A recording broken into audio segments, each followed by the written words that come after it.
Chaney. Let's look at another of that AI version of myself. Very cheap, 20 years ago. Speaking of 20 years ago, I want to take you back in time. I want to take you back in time to 2013.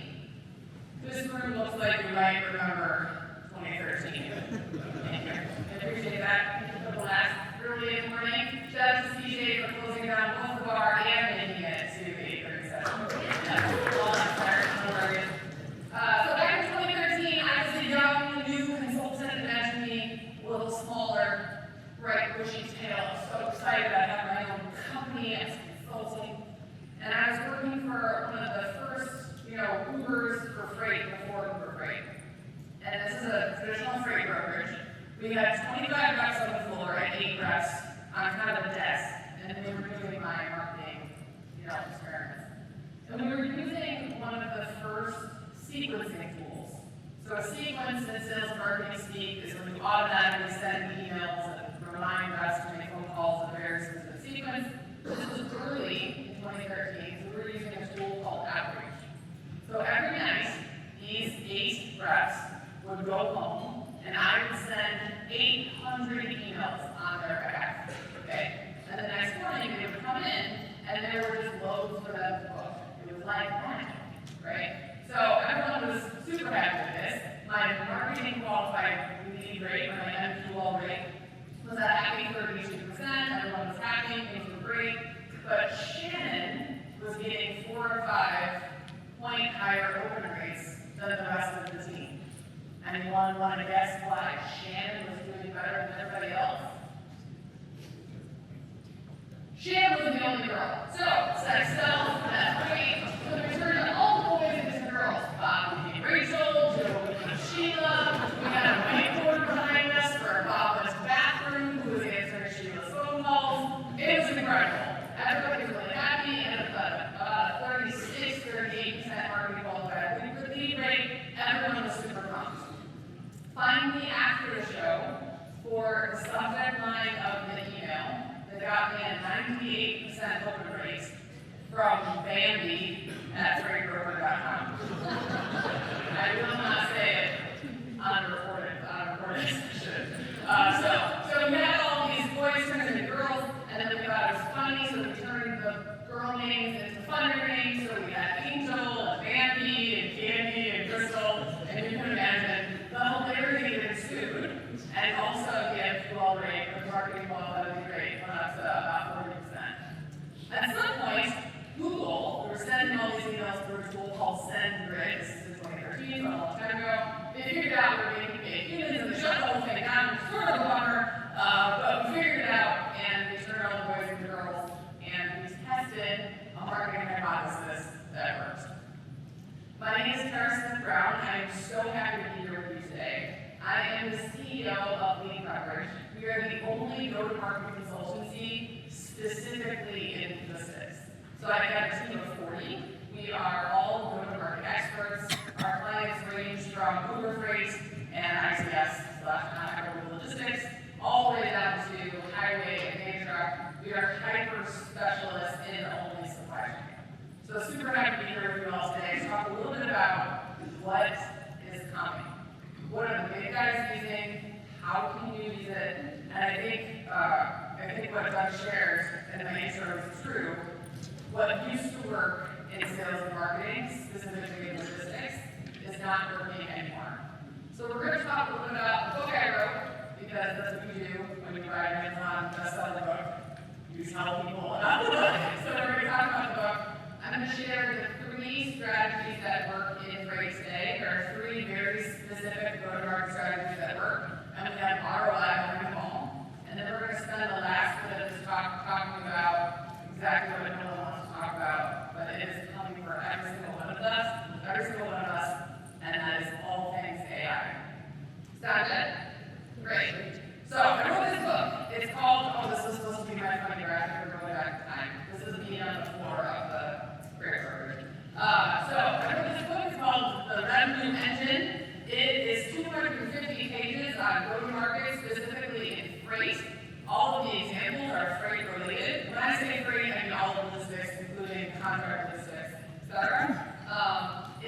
Amazon bestseller, and I am as surprised as you are.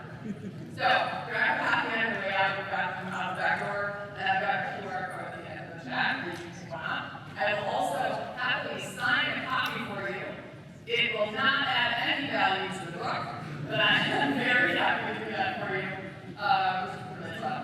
The other thing we did is we took this book and I handed it to a sweet freight broker in Alabama, and he said, Kara, this is so nice. Thank you so much for this book. But I don't read books. So, would you make me like a good book version? So I did.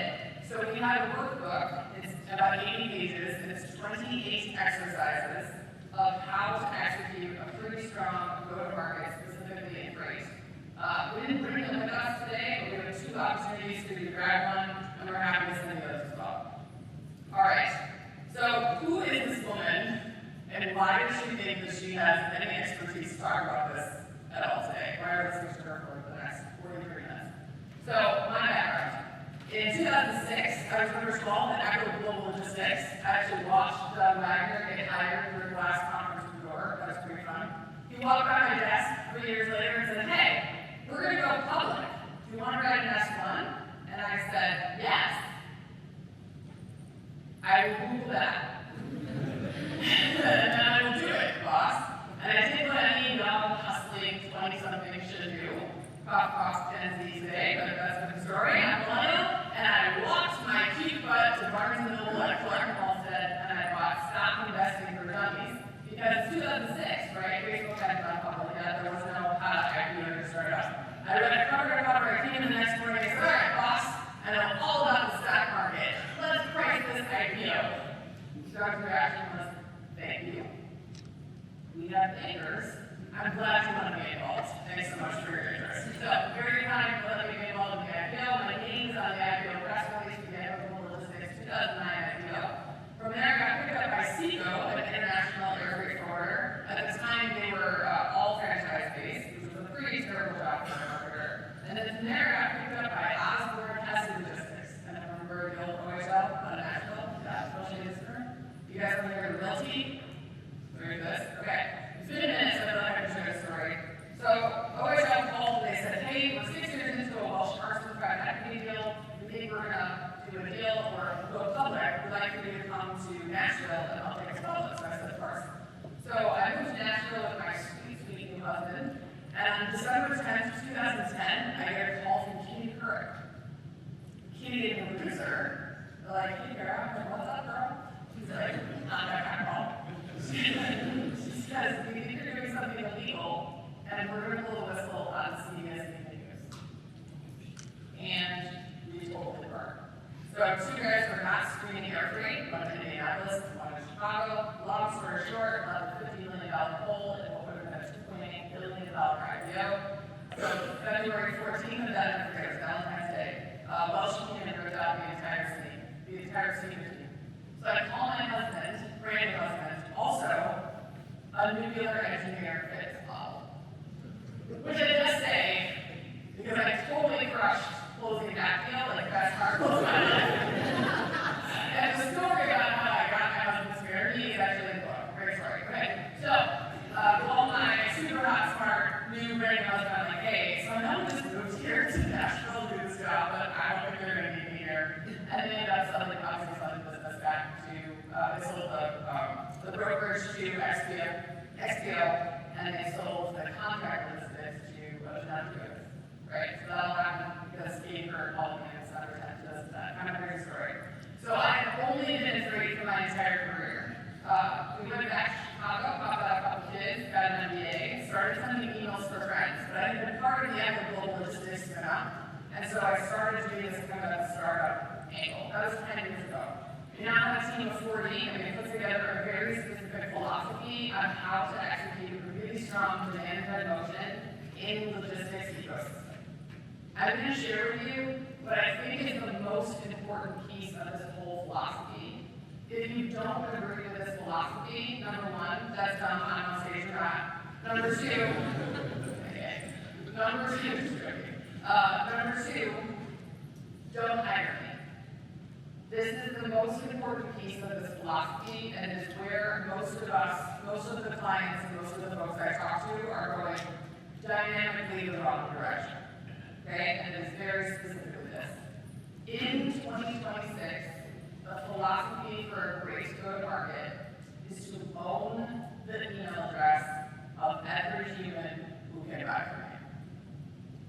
No one is getting up and walking out, so I'm assuming that you all agree, or feel free to come over and find me after if someone disagree, very happy to engage in a public dialogue.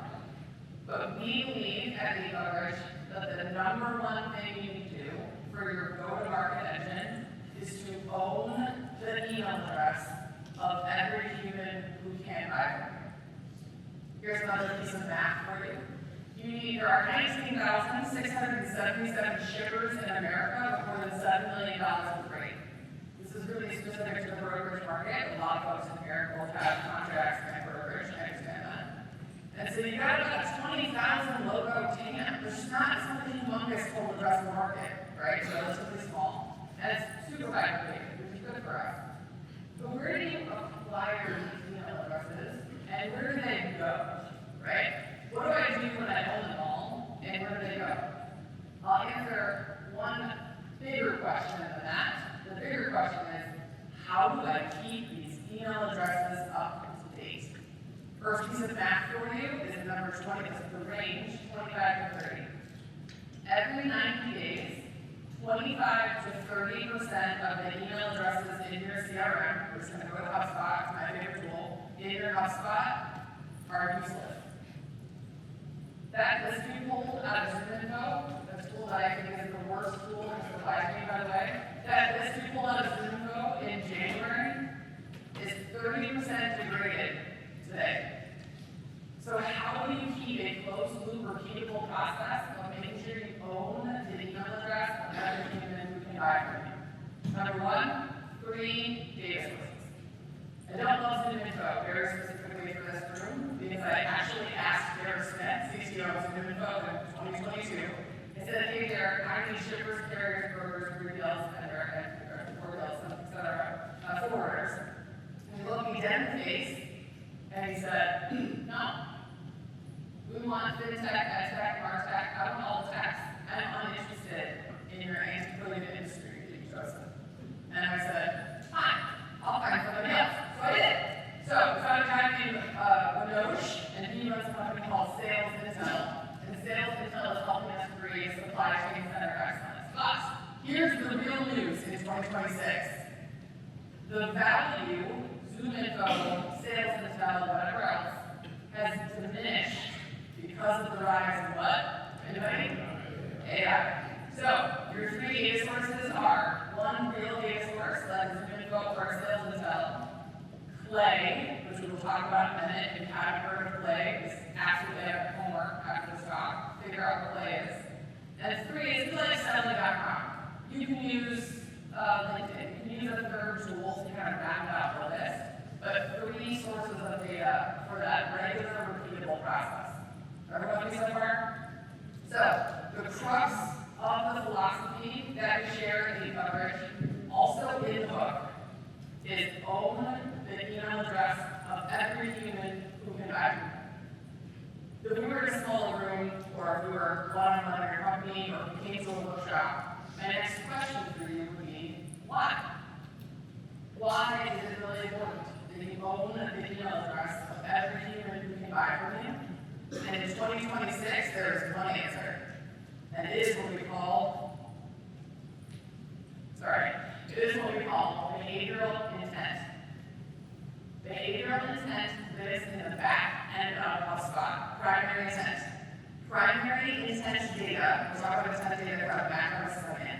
Primary intent data lives in the back end of your HubSpot. If you have HubSpot, you have to turn it on. Tell your IT guy to go in the back of HubSpot and just hit the primary intent button. Just turn it on. This tells you the humans that are in your HubSpot, the email addresses in your HubSpot that have come to your website. And everyone want to tell me, what is it when someone that you know should be a customer but isn't a customer also comes to your website? What is that? Trick question, ready? That is a miracle, y'all. It is a miracle. That is a miracle. You can identify that human, see that they have shown up to your website, and what should you do with that? You should call them, like, right away, like that minute. Let me give you another way that Jeff Courtney, my head of sales, and I use our behavioral intent data from the back end of HubSpot. So we're here with all you fine people today. We'll be at CIA,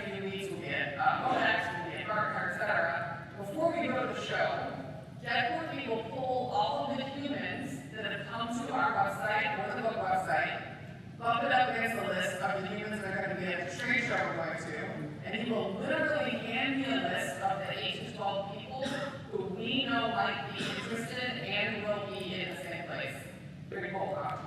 You take the opportunity cost of your sales team going, go to the trade show, meet who you're going to meet, stand at the booth, look pretty, right? Down to go find these 10 people that have actively participated in our marketing in some way, shape, or form.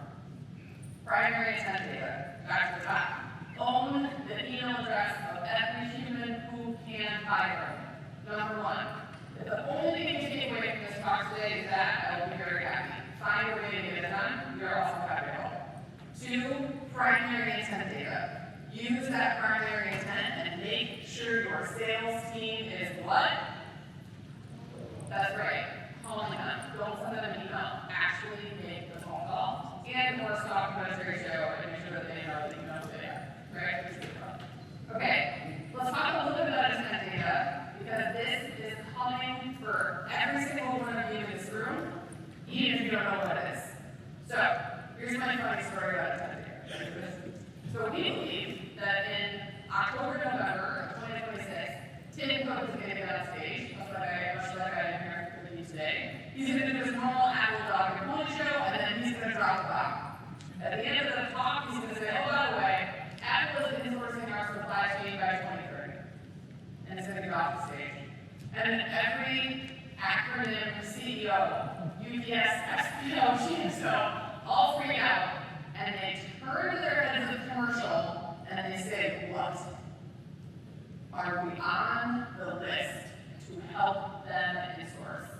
Right? I know this is happening because I have a tool called 6 Sense that tells me if there is a Tiger team in Cupertino, California, doing the following searches: WMS, OMS, TMS, how to buy a warehouse, and my favorite, the difference between LTL and STL. So, the folks at Apple are trying to figure out how to insource their supply chain. Do I know this is going to happen in November? Obviously not. But if it did, holy cow, how cool would that be? Intent data is the future of all business-to-business drug market. So far, so good? What do you think you might need to have to make intent data work? Anybody? That's right. The email address of every human who can buy from you. So you have to tell these intent tools, I want to get in front of these humans, these specific people, in order for the intent tools to work. Okay, ready? 3 types of intent. Sorry, 4 types of intent. 4 types of intent. We talked about primary intent. Primary intent is inside your HubSpot. It is human-based. It is the only human-based intent. Meaning, a human being comes to my website and knows exactly who they are, what they did on my site, and how to reply to them. Secondary intent is based on Google cookies and cookies. And in 2026, we are not investing in anything that touches Google. And do you want to tell me why? Yeah, that's right. There is an enormous brand, I'm not sure they're going to name you, but an enormous brand who saw their Google spend, which is a couple $100,000 a month, diminished by the LLMs last year to the tune of 40%. 40% of their Google volume, their normal search volume that they're paying for on the internet, is now coming from LLMs. I have more math on that in a second. So, own the email address of every human who buy from you. Use primary intent. Do not invest in anything that uses the word Bambora. If your marketing team comes to you and they say, we want to buy this consumer info, or I want to buy this Bambora data, say, the lady on stage at IWLA told me no. Don't invest in that tool. The efficacy of anything that touches Google is going away, so you don't need to spend money on it. Third-party intent, also known as ABM tools, big thumbs up. The best one out there is called 6 Sense. The number 6, the word sense, about $180,000 a year is absolutely outrageously expensive. I don't recommend you buy it. It's not up for pitching software. I do think you should get it though. You and whoever is leading your marketing or sales work, you need to see what the big guys are using to get to the RFP first. If you have access to the pain before the pain through intent data, you can get access to the RFPs before the big guys, but you have to have access to the tools. So, 3 types of intent. Primary intent is live in your hotspot. Pretty much free, it's your stuff, right? Your ecosystem. 2, secondary intent, based on who we're not buying it. Tertiary intent comes from tools like 6 Sense, Terminus, and Rollers. The last type of intent is very specifically on the broker side. We like to call it single string intent. Bob, like a carrier source, has done a really good job of making an intent platform available for the broker side. We don't have one yet on the warehouse side. I'm trying to convince Matt to get a podcast with insurance. I don't know that. Tell them that you think we should do it. But intent data, hyper-specifically for our space. When you buy intent data from like 6 Sense or demand base, you're essentially buying all of their data, but you're only using a little sliver, right? We're not selling stocks or shoes or stage equipment. So we're using a little sliver of their data. Single stream intent is just for us. So far so good, and this is a lot, guys. Only email address and everything we can buy from you, intent data. Primary intent, secondary intent, we're not investing in it. Tertiary intent, and then single stream intent. So far so good? Yes. Great. Let's talk about the 3 strategies that really work in freight. So far so good? Great. The 3 strategies that really work in freight. And all of these strategies butt up against what's on the slide. Share good news, track interest, follow up. Sorry. Yeah. Share good news, track interest, follow up is the framework of the book, right? You just saw the slide, brand master marketing. Anyone ever you or your boss, okay, you can be honest with me, I won't tell anybody, send like one press release, go, yeah, did it. All my marketing for the year is done. No one in this room is like, thumbs up, I sent one press release, I'm crushing it. Yeah, right, you're a bunch of liars. So listen, it is a closed loop, repeatable process. We have to do it all the time. Coca-Cola, Chick-fil-A, Dunkin' Donuts, they still market, right? They still spend crazy amounts of money on advertisements. We have to be in the market on a regular basis.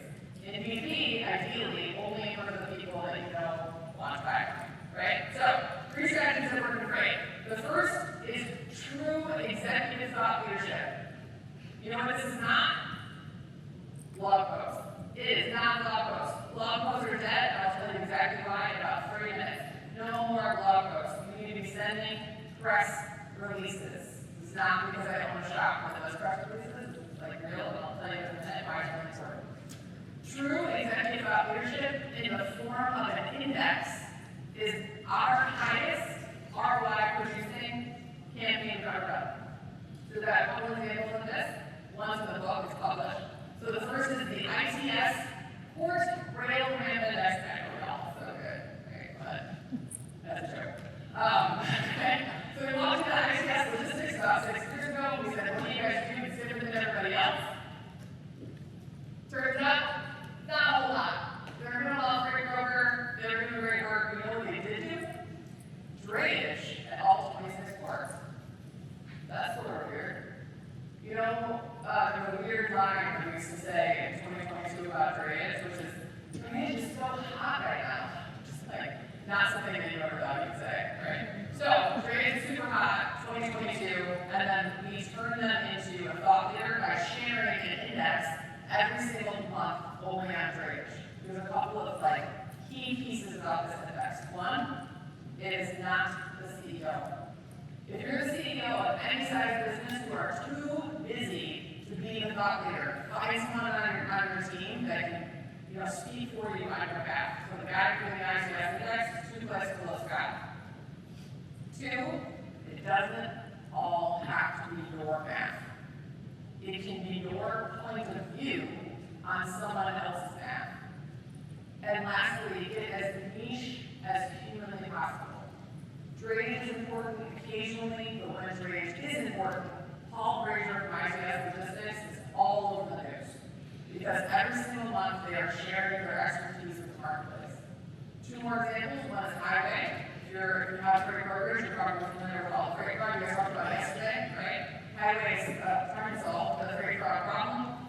Put out the first freight fraud index with highway. It was a $600,000 day. It's an incredible day.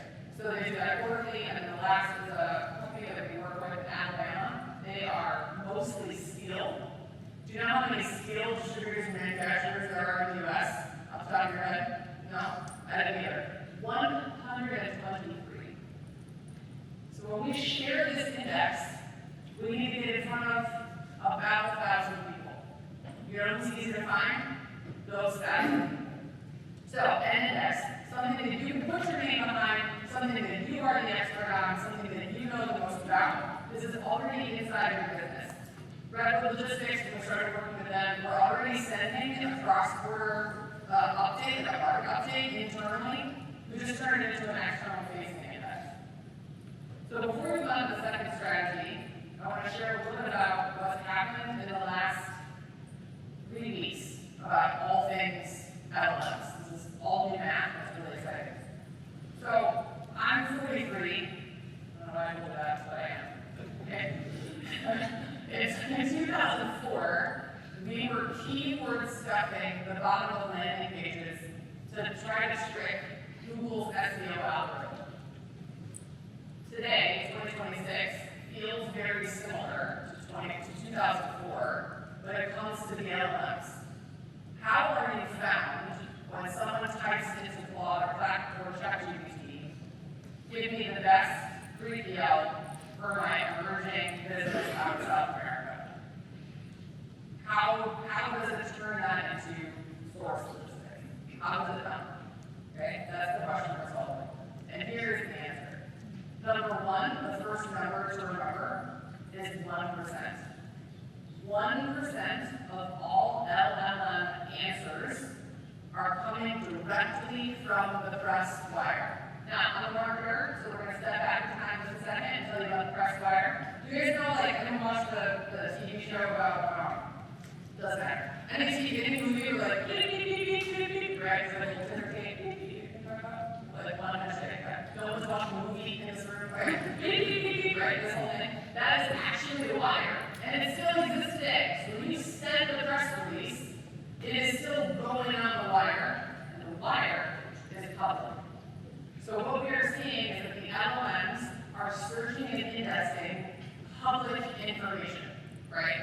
And so we're seeing that this is Muckrack data, not my data, this comes from Muckrack. 1% of all searches, that is 33,000 answers a day are coming directly from the press wire. It's wild.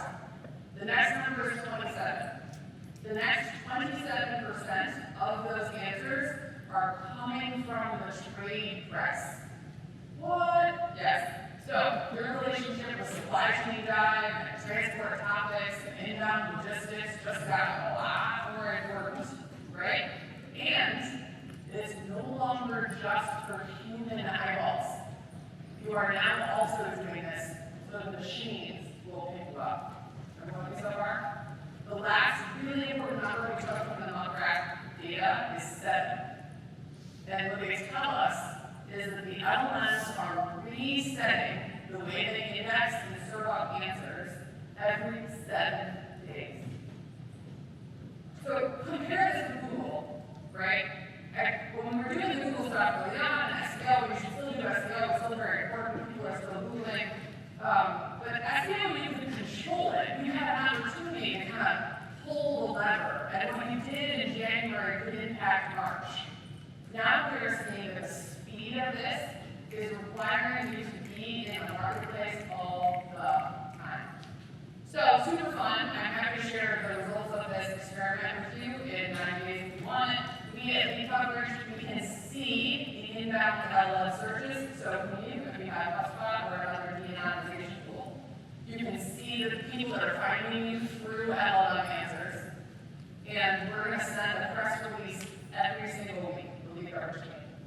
And our hypothesis is that our LLM search volume is going to go up.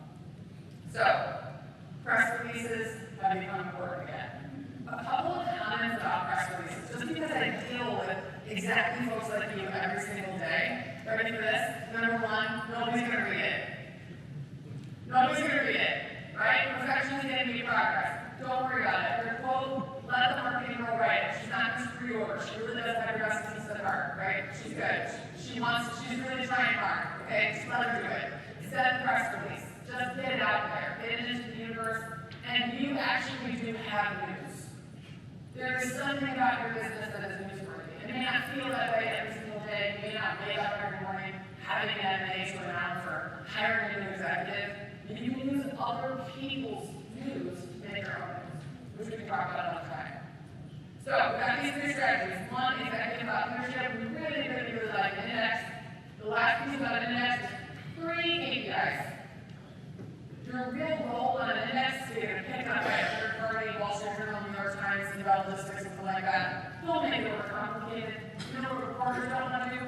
Reporters don't want to research what you already give them.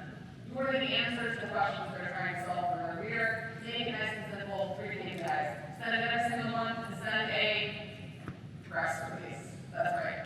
Once you get it out there, you're going to start to see this LLM search volume, things are going to happen, and you're going to be like, oh, this marketing stuff really works. That is really smart. And then you can, I don't know, $70 on that. Cool.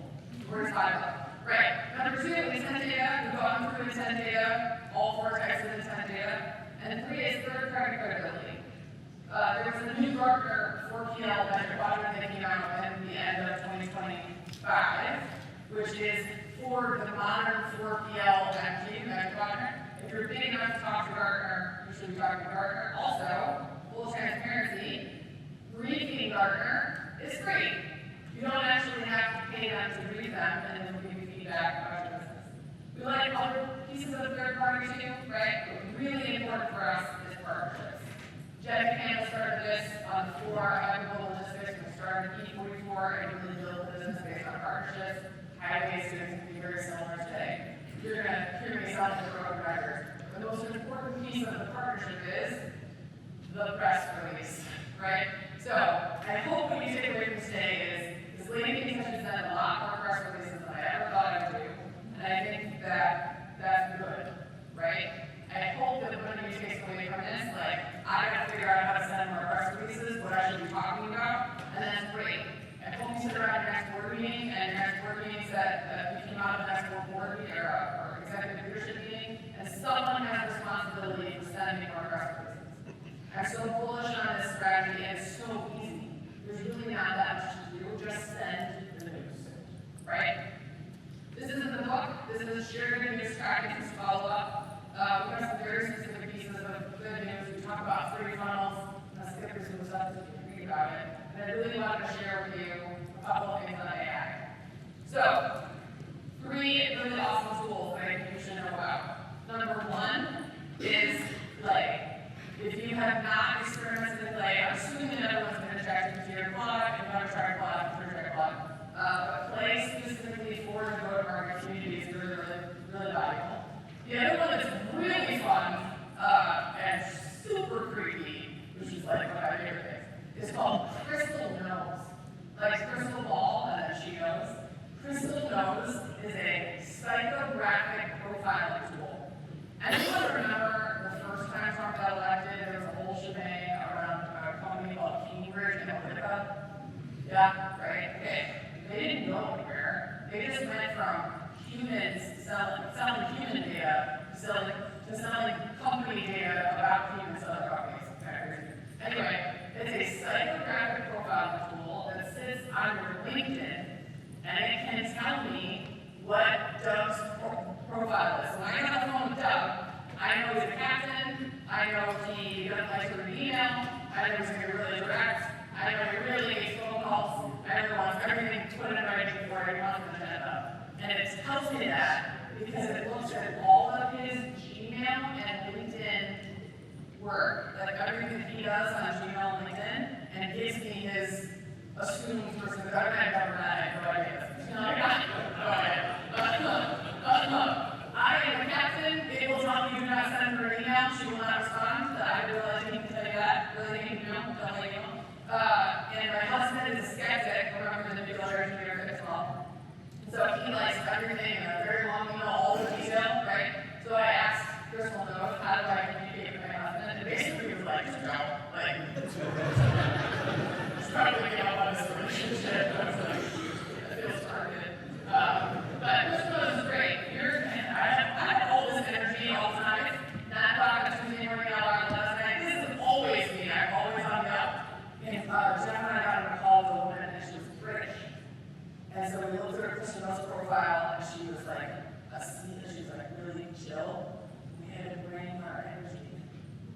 all the way down to like match gravity on the wall.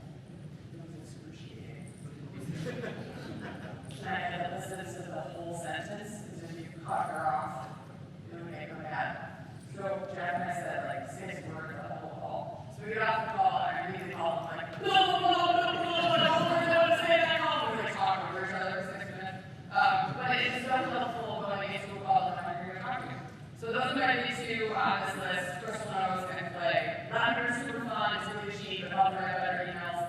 And y'all, what is coming out of a lot of these days is absolutely wild. So one more comment and we're happy to take questions. If you're like me, I don't know, maybe it's just my LinkedIn algorithm. I'm following all these tech bros, right? So if you're like me, you are seeing the tech bros tell you you can replace all of your marketing and outbound sales with one blog prompt. You cannot. Okay? You cannot. We tried them all. They're not wrong. Things are connecting better than they have before. We are thinking about AI in point solutions. So connecting software is better, getting in front of people easier and faster. And then intent data, the other word you'll see for intent data from the tech growth is signal selling. So we'll talk about signals a lot, because signals can play. So this is getting so complicated, guys. Like, the world of go-to-market is getting more complicated every day. There are more tools.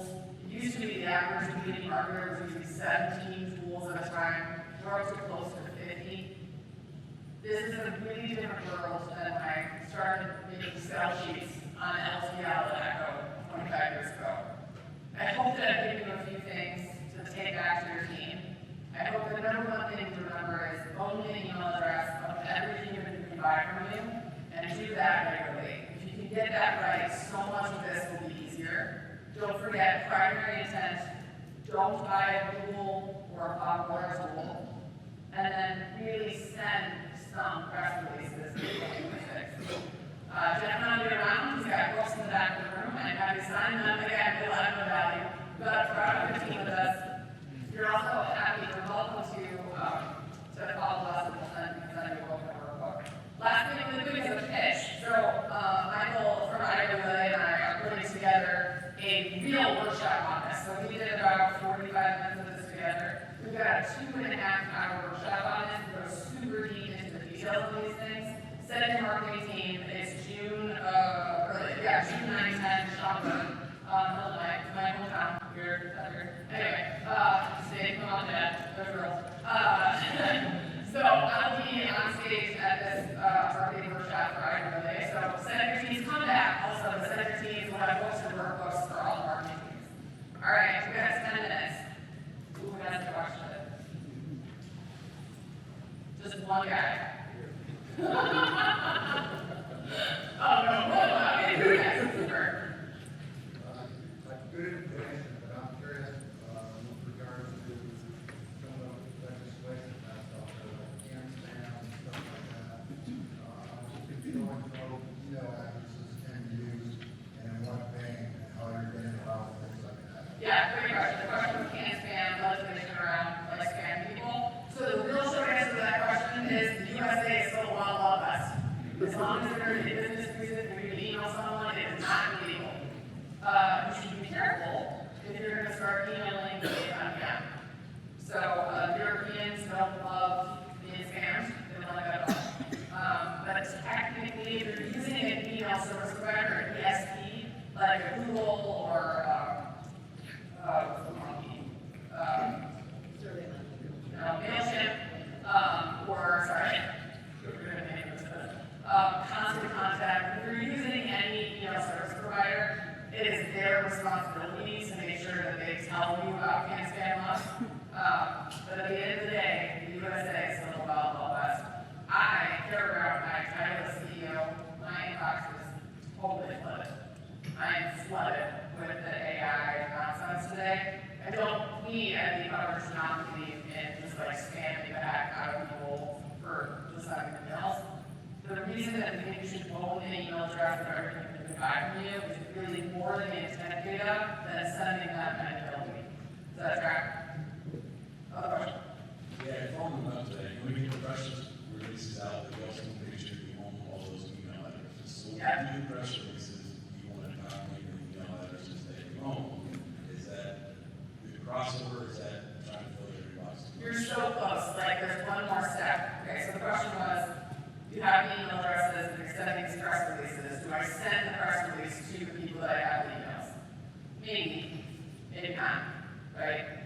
there's a middle step on the intent data components. So this is pretty technical, but I'm happy to walk through it.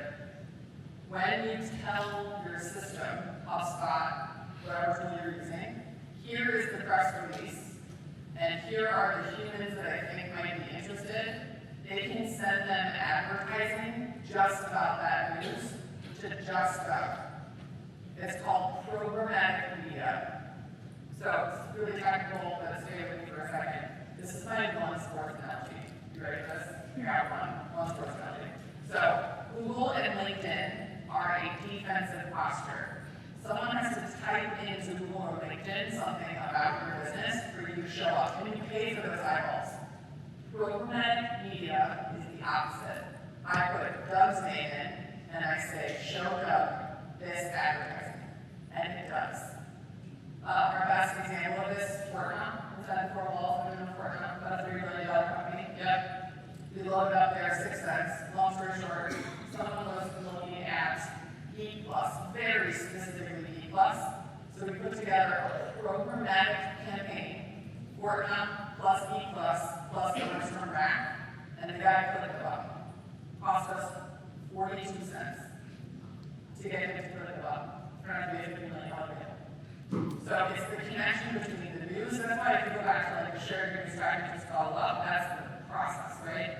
The news, knowing who it is, and then using the tech to get it in front of them when they have a game.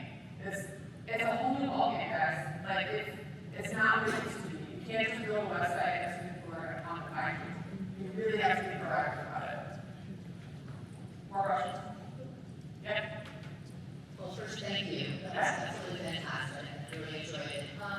To the point about the press and picking up the phone, what we do is we actually push out all of our media to the press contacts at the different associations, and then they run to all their members, so we have a high reach. But the one thing that I think is super important also is when people are searching for the companies on their website, that their websites are pretty simple in terms of what we do and how we can help you. Right? So one of the things that you had mentioned, which I thought was fantastic, was that whole intention and that triangle.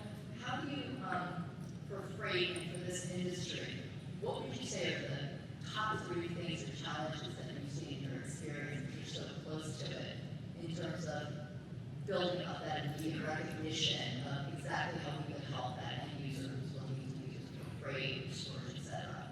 One of the 3 things that I see are challenges people come to me. Or like, how does it go badly? You want to hear how it goes really badly? Like, how does it fail? Right? 1, nobody follows up. God bless the freight brokers. And I feel like I can say that in this room, right? Okay, so God bless them. We, more than once. So my job is to build pipeline. That's what I do every day, all day. I build pipeline for people just like you. That's all I do, pipeline. Every day, all day, I use these tools, I build a pipeline. I don't close the days. I can't close them for you, right? So it's not, I'm not a sales rep for your business, but I will tee up these conversations. We should have a team who will make the first dial. Make sure that the humans that we're talking to are actually the buyer, and then we'll set up the meeting. Do you know that like 70% of the time the guy doesn't go to the meeting? They just don't reply. Like the teams that we're working for, their sales team doesn't do the next step. They don't follow up. So that's 1, right? So if you actually like my sales guy, top 10, right? So if you have a sales team that is not being tracked effectively, I think that's probably number 2, is use the tools. Okay? I don't know HubSpot, I think the best tool out there. It's downright cheap and dirty. It's great for everyone in this room, right? It's absolutely the right tool. If you're on any other tool, I highly recommend switching to HubSpot. I'm a HubSpot partner, you buy it from me. Don't buy it from HubSpot. Okay, number 1, don't buy it from HubSpot ever. Always buy it from a partner.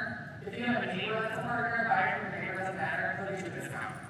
But here's the key behind HubSpot. Look, oh, my CRM is a partner. CRM is fine. The tech isn't the issue. It's holding the sales team accountable for tracking every single email and phone call. You have to connect their inboxes, the emails with the divorce attorney and a dog walker and a pediatrician. I don't care. I'll figure it out later. I don't care what they do on there. You know what I mean? Like, but do not sacrifice the tool that you have in front of you, which is the most robust reporting engine you could possibly own, by allowing your sales reps to decide what they track. I'm a sales guy. I am the laziest person I've ever met.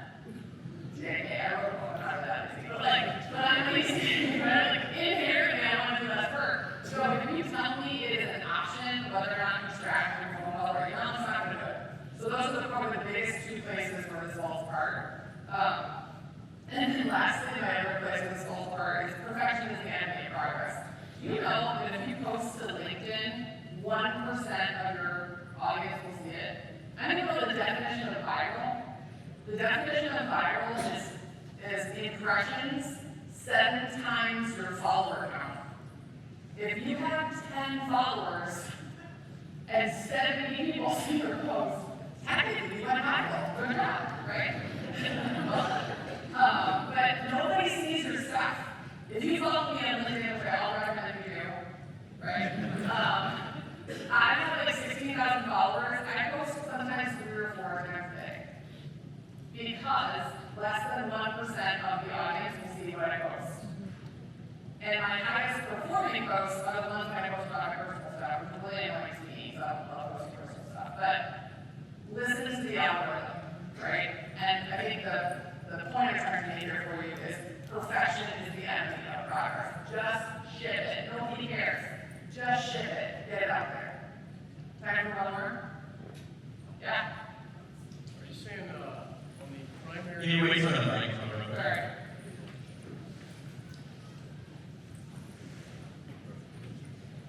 On the intent piece, and specifically the primary, what I heard was it will identify the actual person Yeah. versus the company. Yeah. Wow. You're welcome. Yes, but let me be super clear, okay? Super clear about why this matters. One, you have to have HubSpot. Or what's called a de-anonymization tool. So if for some reason you have a hard on about online HubSpot, whatever, great, do your thing, get a de-anonymization tool. So when your marketing team shows you the G4 data, the Google data, you know what that is? Anonymous. You have no idea who those people are. You know who's not helpful to come to your website? My mother-in-law. She's really nice. Sometimes. Like, maybe not. But anyway, she's not buying contract logistics. So if she's coming to your website on accident because she's fat figure or something, and your marketer's like, oh no, this great traffic we have. Like, it's really like my mother-in-law's grocery club. Like, it doesn't do you any good, right? So only email us every human can buy from you. And those are the folks that we want to track. And yes, if they actually come to your website, which is a miracle, by the way. If you've done something that drives them there, which might be what? Sending a press release that they see, and they come to your website, which is a miracle, you can see that actual activity.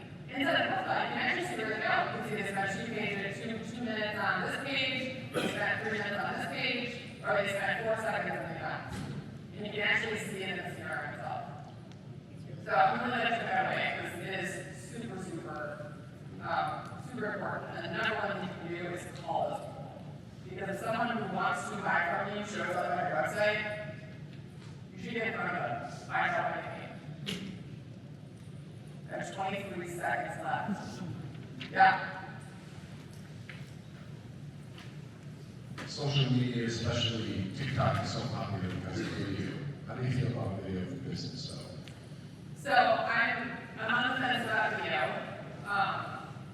We at the coverage have been primarily a text-based marketing shop for a long time. We are seeing good results in video when we do it. Here's my biggest challenge.